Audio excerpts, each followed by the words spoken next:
Good day, good people. We have a China-related story today, courtesy of Elon Musk, no less. The world's richest man? Exactly, the world's richest man. He just revealed that the American spy community was upset because Twitter staff admitted that there apparently wasn't much Chinese propaganda activity on their site. That's kind of bizarre. I mean, shouldn't they be happy there wasn't much propaganda activity on their site? You know, you'd think. But agencies need to keep the narrative that China's trying to take of the world going. This is true, and they need to justify their own budget. Now, the latest revelation comes from a series called The Twitter Files. Have you heard of that?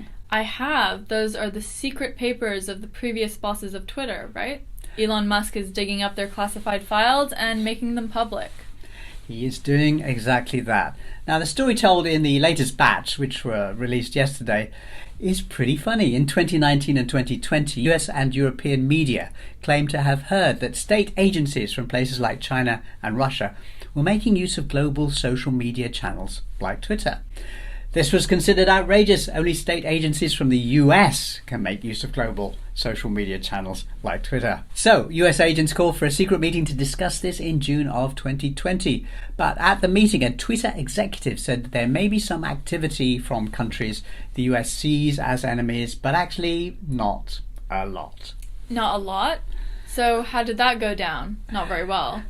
Correct, it did not go down very well. After the meeting, the US intelligence agencies got an FBI man named Elvis Chan to write to Twitter. The US intelligence agency spokesman is Elvis Chan. That is his name, Elvis Chan. Elvis wrote, "During the 10th of June 2020 working group meeting on election security, you indicated you had not observed much activity from official propaganda actors on your platform. There's quite a bit of discussion within the USIC to get clarifications from your company." Now, Elvis sent a list of questions demanding precise details of how they searched, how results were measured, etc., etc.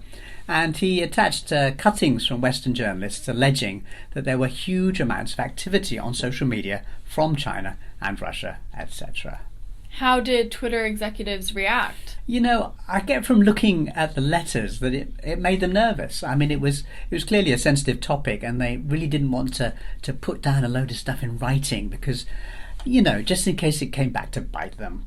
I can understand that. So they decided that one of them would simply phone Elvis at the FBI and say that the whole thing was a misunderstanding, and yes, foreign interference is definitely a thing.